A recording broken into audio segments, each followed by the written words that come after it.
அனைவருக்கும் வணக்கம். இது வந்து பார்த்தீங்கன்னா, உங்களுக்கு அந்த ஏற்கனவே போட்டிருந்த வீடியோனுடைய தொடர்ச்சி தான் இது. ஆனா, இது வந்து பார்த்தீங்கன்னா, கட்டோரி ப்ளவுஸ எப்படி கட் பண்ணி தைக்கணும் அப்படிங்கிறதுக்கு முழு விளக்கமும் இந்த வகுப்புல எடுத்திருப்பாங்க. அதாவது இது வந்து இந்த கட்டோரி ப்ளவுஸ் எப்படி மார்க் பண்ணி கட் பண்ணணும் அப்படிங்கிற இது எல்லாமே பார்த்தீங்கன்னா, மொத்தம் ஒரு 7 வீடியோ புக்குமா வரும். அதாவது 58வது வீடியோல இருந்து 64வது வீடியோ வரைக்கும் இதுல தொடர்ச்சியா இருக்கும். இத மிஸ் பண்ணாம பார்த்தீங்கன்னா, உங்களுக்கு கட்டுரை ப்ளவுஸ்ல இருக்கிற அத்தனை சந்தேகங்களும் இதுல உங்களுக்கு நிவர்த்தி ஆயிரும். அதனால இத மிஸ் பண்ணாம நீங்க கண்டினியூஸா பாருங்க. ஒரு 7 வீடியோ தான். அதாவது 77 வீடியோவும் பார்க்குறவங்களும் பார்த்துக்கிட்டு தான் இருப்பாங்க. ஆனா இந்த வீடியோல இருந்து பார்த்தீங்க அப்படின்னா, கட்டுரை ப்ளவுஸ்னுடைய முழு விளக்கங்களும் இதுல நீங்க கத்துக்கலாம். அதனால தொடர்ச்சியா இந்த வீடியோ பாருங்க. இதுல குறிப்பா இந்த பகுதியில மட்டும் என்ன சொல்லி கொடுத்துருக்காங்க அப்படின்னு பார்த்தீங்கன்னா, முதல்ல கட்டோரி பிளவுஸ்னா என்ன, அது யாரு, எது மாதிரி இருக்கிறவங்க, உடல் அமைப்பு இருக்கிறவங்க அதை பயன்படுத்தணும், அது பயன்படுத்துறதுனால என்னென்ன நன்மைகள் அப்படிங்கிற சில விஷயங்களையும் அதுல இருக்கிற சில குறைபாடுகளையுமே சொல்லியிருப்பாங்க. அதாவது யார் யாரெல்லாம் அதுக்கு இடைஞ்சலா இருக்கும் அது போட்டிருந்தா அப்படிங்கறத பத்தியுமே சில விஷயங்கள்லாம் அதுல சொல்லியிருப்பாங்க. அதனால கட்டுரை பிளவுஸ்னா என்னன்னு தெரிஞ்சுக்கிறதுக்கு இதுல இந்த வீடியோலயே அதுல ஃபுல் அண்ட் ஃபுல் விளக்கமா கொடுத்திருப்பாங்க. அதே மாதிரி அந்த கட்டுரை பிளவுஸ்னுடைய மார்க்கிங் வந்து இது ஃபுல்லாவுமே இருக்கும். இந்த வீடியோல கட்டோரி ப்ளவுஸ்னா என்ன, அதனுடைய மார்க்கிங் ஃபுல்லா இருக்கும். மார்க்கிங்லயே பாத்தீங்கன்னா உங்களுக்கு மிட் பாயிண்ட் வரைக்குமே மார்க் பண்ணியிருப்பாங்க. அதாவது முன்பகுதியில மிட் பாயிண்ட் வரைக்கும் என்னென்ன இருக்குதோ அத்தனை விஷயங்களும் இதுல ஃபுல்லா சொல்லியிருப்பாங்க. அதனால உங்களுக்கு வர சந்தேகங்கள் அத்தனையுமே ஃபர்ஸ்ட் கிளாஸ்ல எடுத்துருவாங்க. இதுல ஒரு 4 வீடியோ 5 வீடியோக்கு பக்கமா பாத்தீங்கன்னா உங்களுக்கு இதனுடைய ஃபுல் மார்க்கிங் கட்டிங் எல்லாமே இதுல முடிஞ்சிடும். அதுக்கப்புறமா இதுல வந்து அவங்க கிளாஸ் அட்டன் பண்ணவங்க என்னென்ன சந்தேகம் கேட்டிருக்காங்களோ அதை எல்லாமே அடுத்தடுத்த வீடியோல இது எல்லாமே அப்படியே சொல்லிட்டு வருவாங்க. அதனால இந்த ஒரு 7 பகுதியை வந்து நீங்க மிஸ் பண்ணாம பாத்தீங்க அப்படின்னா கட்டோரி ப்ளவுஸை நீங்க முழுசா எந்த சந்தேகமும் இல்லாம நல்லா தைக்கிறதுக்கு ஒரு வாய்ப்பா இருக்கும். வாங்க இந்த முதல் பகுதி வீடியோவை எப்படி இருக்குன்னு பார்க்கலாம். இன்னைக்கு வந்து கட்டோரி பிளவுஸ் பார்க்கலாங்க. ஓகேங்க மேடம். ஓகே, எல்லாம் முடிச்சிடுறேன். அதுக்கப்புறம் உங்களோட டவுட்ஸ் எல்லாம் நீங்க கிளியர் பண்ணிக்கோங்க. கட்டோரி பிளவுஸ் அப்படின்னா உங்களுக்கு வந்து மேக்சிமம் அந்த ஃப்ரண்ட் போர்ஷன் நம்ம கட் பண்ணி போடுறது மட்டும்தான் கிராஸ்ல போடுவோம்.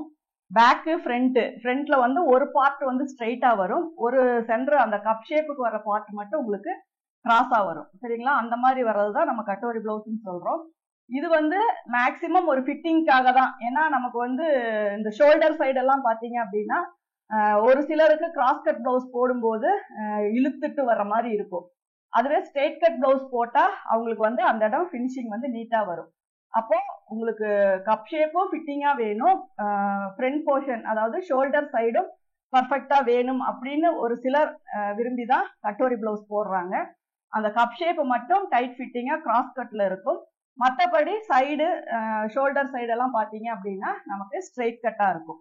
அதை தான் நம்ம கட்டோரி பிளவுஸ்ன்னு சொல்றோம். இதை வந்து நம்ம பேக் வந்து ஆஸ் யூஷுவல் நீங்க எப்பவுமே எப்படி கட் பண்றீங்களோ அதே மாதிரி தான். ஃப்ரண்ட் போர்ஷன் போடும்போது மட்டும் நீங்க ஒன்னா கிளாத் நிறைய எடுத்துக்கோங்க. அப்படி இல்லாட்டினா ஃப்ரண்ட் போர்ஷனை மட்டும் நீங்க ஒரு பேட்டர்ன்ல போட்டுக்கோங்க. ஏன்னா கட்டோரி பிளவுஸுக்கு நம்ம கட் பண்ணி எடுக்கிற போர்ஷனுக்கு வந்து கொஞ்சம் சீம் அலவன்ஸ் வந்து நம்ம எக்ஸஸா கொடுக்கணும்.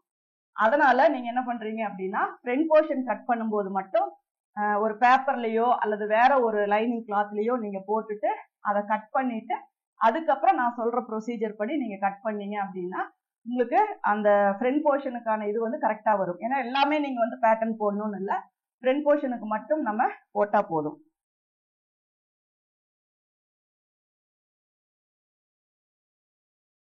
லைன் கரெக்டா தெரியுதுங்களா?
பேக் வந்து எந்த சேஞ்சஸுமே நான் பண்ணல. எப்பவுமே என்ன அளவு வைக்கிறேனோ அதே அளவு தான் வச்சிருக்கேன்.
இது வந்து நான் பேக் கட் பண்ணிட்டேன்.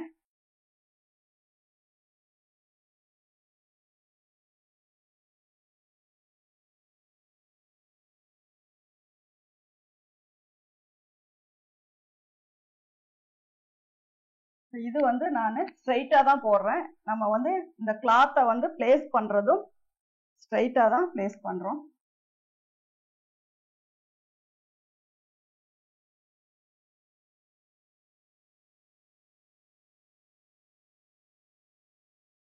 நீங்க இங்க கொஞ்சம் எக்ஸ்ட்ரா கிளாத் விட்டுட்டீங்கன்னா நீங்க கொஞ்சம் ஒரு 1/4 இன்ச் மட்டும் ஸ்டிச் பண்ற மாதிரி இருந்துச்சு அப்படின்னா நீங்க வந்து பேட்டர்ன் வந்து கரெக்டா போட்டுக்கலாம். சரிங்களா? நீங்க இங்க கொஞ்சம் கிளாத் விட்டுட்டீங்க அப்படின்னா இதுலயே நம்ம கட் பண்ணி அதை நீங்க அப்படியே கிராஸா வச்சு மட்டும் கட் பண்ணா போதும்.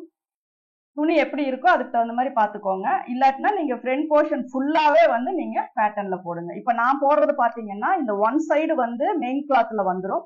இந்த சென்டர்ல வர்றதை மட்டும்தான் நான் பேட்டர்னுக்கு கொண்டு போக போறேன். அதனால நீங்க இதே மாதிரி பண்ணிட்டு நீங்களும் அந்த ஃப்ரண்ட், ஏன்னா இது ஸ்ட்ரைட்டா வந்துடும் ஃப்ரண்ட் போர்ஷன், அதனால அதை மட்டும் எடுத்து நம்ம கிராஸா வச்சு நம்ம கட் பண்ணணும். அவ்வளவுதான் இதுல பண்ண போறோம். மற்றபடி மெஷர்மெண்ட், யோக்கு இது எல்லாமே சேம், நம்ம அதே மாதிரி தான் வைக்க போறோம். இதுல வந்து கட்டோரி பிளவுஸ் அப்படிங்கும்போது நீங்க மேக்சிமம் அந்த ஹை நெக்குக்கெல்லாம் வச்ச மாதிரி இது ஒரு 2.5 இன்ச் வச்சீங்கன்னா போதும். சரிங்களா? ரொம்ப ஷேப் எல்லாம் நம்ம கொடுக்க தேவையில்லை. ஏன்னா இது ஸ்ட்ரைட் கட் பிளவுஸ் அப்படிங்கும்போது அதுக்கு என்ன ஃபாலோ பண்ணுவீங்களோ அதை மட்டும் வச்சா போதும். அதே மாதிரி நீங்க டாட்டுக்கு வந்து எப்பவும் எவ்வளவு அளவு கொடுப்பீங்களோ அதே மாதிரி தான். நான் சொல்லியிருக்க ஒரு விஷயம் என்ன அப்படின்னா, ஒரு 1.5 வந்துச்சு அப்படின்னா ஒரு 1.25 வச்சுக்கோங்க. ஏன்னா ஒவ்வொரு கிளாத்துக்கு என்ன ஆகும்னா துணி ரொம்ப எக்ஸ்பெண்ட் ஆகிற மாதிரி இருக்கும். அதனால அப்படி சொல்லியிருக்கேன். இல்ல நீங்க என்ன அளவு வருதோ அதை வச்சுட்டு எக்ஸஸா வர்றதை கட் பண்றதுனாலும் நீங்க கட் பண்ணிக்கலாம். அதே மாதிரி சைட்ல எல்லாம் எந்த கிளாத்துமே விடல, மேல மட்டும் ஒரு 1/4 இன்ச் விட்டுருக்கேன். கீழே பாத்தீங்கன்னா 2.5 இன்ச்சு. இதை ஞாபகம் வச்சுக்கோங்க. யோக் கட் பண்ணும்போது 1.5 இன்ச்சு சேர்த்து நம்ம 4ன்னு வச்சு நம்ம கட் பண்ணிக்கலாம். இதை வந்து நம்ம ஸ்ட்ரைட் லைன் போட்டுக்கலாம். இதை வந்து லைட்டா கிராஸ் பண்ணிக்கலாம். அதே மாதிரி ஃப்ரண்ட்டுக்கு வந்து இந்த லைன் எது வரைக்கும் வேணுமோ அதை ஃபர்ஸ்ட் போட்டுக்கோங்க. ஏன்னா அந்த லைன் நமக்கு ரொம்ப முக்கியம். அதனால இந்த ஃப்ரண்ட் லைன் எப்பவுமே போட்டுக்கோங்க. ஷோல்டர் அதே மாதிரி தான் நம்ம இதோட கட் பண்ணிக்கலாம். கழுத்தினுடைய பகுதி இதுதான். ஷோல்டர் இது எல்லாமே சேம் இதே தான். இப்போ முன் கழுத்தினுடைய உயரம் வந்து இதை நம்ம மார்க் பண்ணி வச்சுக்கலாம்.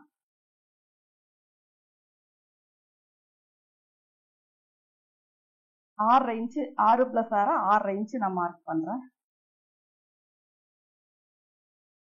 இதுக்கு வந்து லைன் போட்டுக்கலாம்.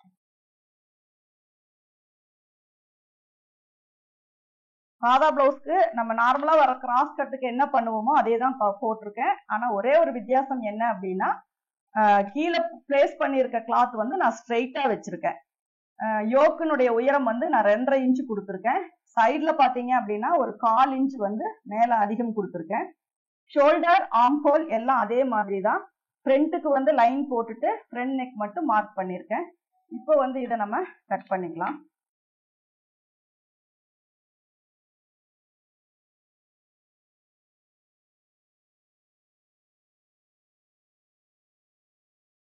நெக் எதுவோ அதை ஒரு கட் போட்டுக்கோங்க. ஃப்ரண்ட் வந்து எதுவுமே கட் பண்ண வேண்டாம், அதுக்கப்புறம் நம்ம கட் பண்ணிக்கலாம்.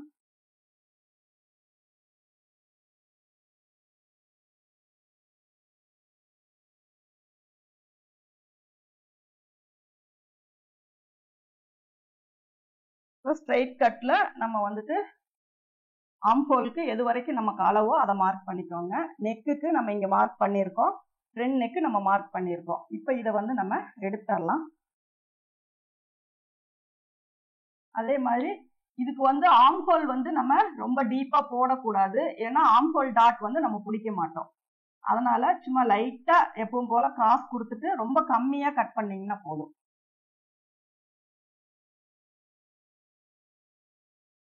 ஏன்னா ரொம்ப ஏன்னா இது ஸ்ட்ரைட் கட் தான், ரொம்ப எக்ஸ்பெண்ட் ஆகாது. இருந்தாலும் நம்ம வெட்டுற அளவு பாத்தீங்கன்னா நம்ம கிராஸ் கட்டிங் பிளவுஸ்க்கு வெட்டுறதை விட கொஞ்சம் கம்மியாவே நம்ம இதுக்கு வெட்டிக்கலாம்.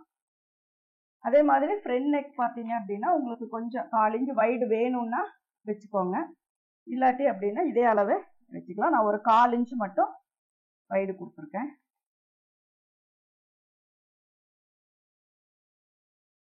இதுல வந்து நம்ம ஒரு ஷேப் கொடுத்துக்கலாம். இது வந்து நெக்கினுடைய ரவுண்ட் ஷேப்.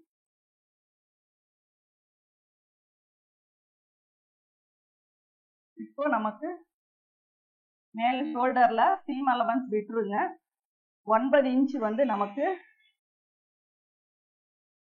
முன்பக்க உயரம், 4.5 இன்ச் இதனுடைய மிட் பாயிண்ட். அதே மாதிரி கீழே 4.5 இன்ச் மார்க் பண்ணியிருக்கேன். 1 இன்ச் மேல மார்க் பண்றேன். இதுல 1/2 இன்ச் உள்ள தள்ளி மார்க் பண்றேன்.